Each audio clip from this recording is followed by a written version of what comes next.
kwanza ni experience ya wachezaji wengi wazuri ambao amekuwa nao wa msimu uliopita, ni kikosi kile kile. Ndio maana first half hajaanza mchezaji mgeni hata mmoja, na maana wale waliokuwa nao ndio wameanza, umeelewa? Kwa hiyo imembeba kwa uzoefu wa dabi.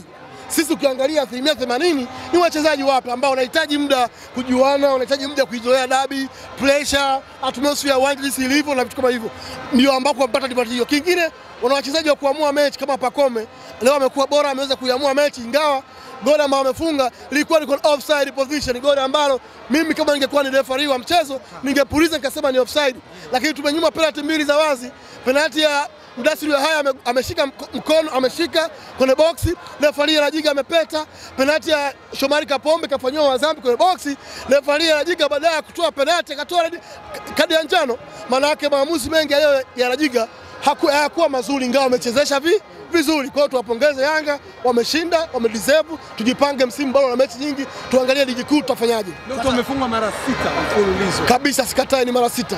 Sikatai ni mara 6. Tafsiri yake kwamba Yanga ni bora kuliko wewe. Amekuwa bora, kama ametufunga mara 6 maana yake amekuwa bora zaidi yetu sisi. Ndio maana tumefungwa, tunakubali. Ndio maana sasa tuna mengi ya kujisahihisha kwenye uwanja, kuanzia kwenye benchi la fundi, kuanzia uwanjani, tactical approach ya mwalimu, technically kujua na magani ambayo tunaweza tukafanya comeback kurudi kuwa bora zaidi. Tuna michezo miwili na Yanga Afrika. Kwenye ligi kuu Tanzania bara kwa mechi 30, lakini pia kwenye FA ya Azam Federation Cup inawezekana pia kukutana na Yanga Afrika. Kwa hiki kitu tunakiona leo iwe ni fundisho, ili tuende kwenye training ground tukaangalie wapi tumekosea tuweze kurekebisha, na tukija tuje kuwa bora zaidi.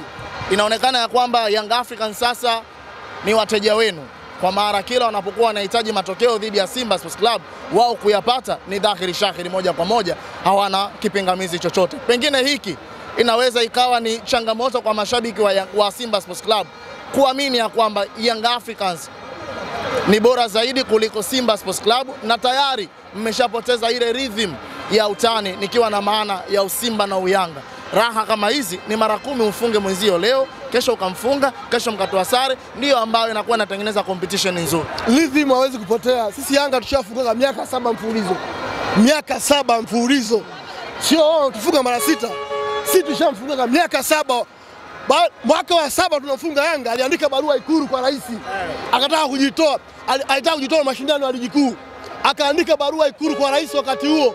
Hiyo barua ikaenda kwa viongozi wa Simba kuwaomba waregezee kamba ili na wao wapate furaha. Kwa hiyo kufungwa mara 6 mfululizo ni mpira. Wenzetu wamekuwa bora kwa hicho kipindi, tu appreciate, tuwape credit wao, tujipange na sisi tujue hapo tumekosea ili tuweze kuwa na timu bora ambao tupate matokeo dhidi yao, kwa sababu huwezi kuwa bingwa bila kumfunga Yanga. Msimu uliopita NBC Premier League Fadu amepoteza mechi 2 tu.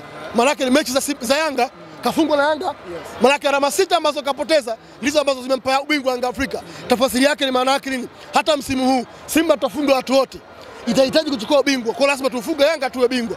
Kwa haya ambayo tumeyapata leo ni homework ambayo tumepewa kwenda kujua wapi tumekosea ili tufanye correction na hatimaye turudi tukiwa imara zaidi, na msimu huu walau tuweze kuchukua taji la NBC Premier League. Unadhani mapungufu ya Simba yalikuwa wapi haswa mkashindwa kuondoka na alama 3 muhimu dhidi ya klabu ya soka Young Africans hii leo? Hii leo kwanza kuna eneo la ushambuliaji. Ukiangalia eneo la ushambuliaji alikuwa bora sana, hasa kwenye kugusa miguso kwenye eneo la 14 zone. Ukimwangalia Steven Dese Mkwara amegusa miguso 12 tu kwenye eneo la 14 zone. Katika miguso 12 aliyogusa ni miguso 4 tu ambayo alikuwa na mpira mguuni. Maana yake ni miguso zaidi michache ambayo haiwezi kumfanya aweze kupata nafasi ya kufunga. Kwa hiyo eneo la ushambuliaji leo halikuwa bora, kwa sababu hata on target ambazo tumezipata sio za washambuliaji, ni za viungo na mawinga, sio za washambuliaji. Maana yake leo tulikuwa tuko bora kuingiza mpira wavuni, tungeweza kupata matokeo. Yanga wamepata nafasi 6, moja wametumia Pacome, wameweza kupata goli. Sisi tumepata nafasi ngapi? Nafasi nyingi. Kuna ile ya Kibu Denis, kuna nafasi ya Mpanzu, kuna nafasi ya Mkwara. Kwa hiyo nyingi tumepata. Kuna nafasi ya Kapombe, tumeshindwa kuzitumia kuzibadilisha kuwa magoli. Kwa hiyo ni rai yangu kwa mwalimu kufanyia kazi idara ya ushambuliaji ili wapate muunganiko mzuri, hasa Selemani Mwalimu ambaye ameonekana mchezaji mzuri kwa muda mfupi ambao ameingia. Kuna kitu amekionyesha anacho mguuni. Muunganiko mzuri kupatikana kwa wachezaji kama wakina Selemani Mwalimu na hawa wakina Nabi Kamara, wachezaji wapya, nina imani tutakuwa ligi bora sana. Mwisho wa siku ligi kuu Tanzania bara msimu huu inaweza pia ikaamuliwa na mechi ya mwisho ya dabi ya Kariakoo kama msimu uliopita.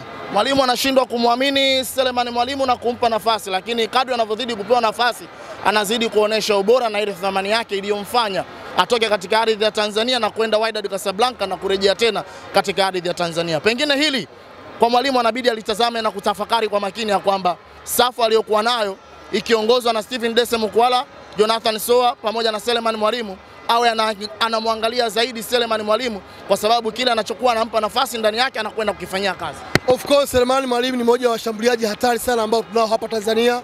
Wana rekodi kubwa, umakini, lakini wanalijua goli, wanaweza kushambulia vizuri, kutengeneza nafasi, good position na scoring opportunity yao ni kubwa.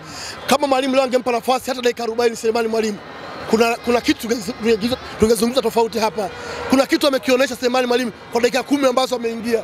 Mimi nitamani Stephen Dese Mukwala pamoja na Elie Mpanzu Kibisawala pamoja na Jean Charles Ahoua wangefanywa mabadiliko mapema sana first half baada ya kurudi.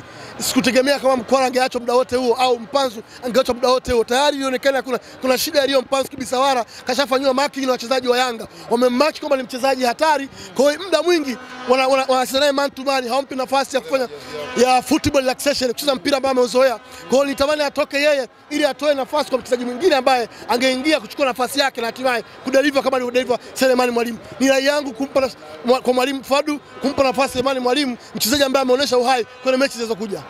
Inatosha sasa kusema ya kwamba maneno ya Ali Shaban Kamwe wanakwenda kugonga kwenye nyundo ndicho ambacho kwenye kichwa ndicho ambacho kimetimia kwa sasa. Mmepiga kwenye kichwa na mmepiga haswa pale ambako palipokuwa pakistahili. Maneno siwezi kuyasadifu au kusema tosha, ni maneno ya kipuuzi, yapuuzwe. Tunajua leo tumecheza mpira na tumefungwa kwa sababu ya mbinu. Wenzetu walikuwa bora second, sisi tulikuwa bora first half, wenzetu walikuwa bora second half, wakaweza kutumia nafasi moja wakapata magoli. Si nafasi ambazo tumezipata, tumeshindwa kuingiza mpira wavuni. Hii ni mechi yetu ya 6, hatujapata goli hata moja dhidi ya Yanga Afrika. Nyinyi mnajiona bado mnapumua dhidi ya Yanga Africans? Kwa kumalizia niweke nukta hapa. Yanga Afrika sio ligi kuu. Yanga Afrika ni sehemu ya ligi kuu. Zipo timu 15 ligi kuu Tanzania bara. Kwa hiyo hii ubingwa kuna vitu vingi vya kufanya. Yeye ni timu moja. Kwa hiyo tuna imani tukikutana nao kuna ligi, kuna kitu tunaweza kukipata zaidi ya hiki hapo tumekipata leo. Shukrani sana. Kila la heri.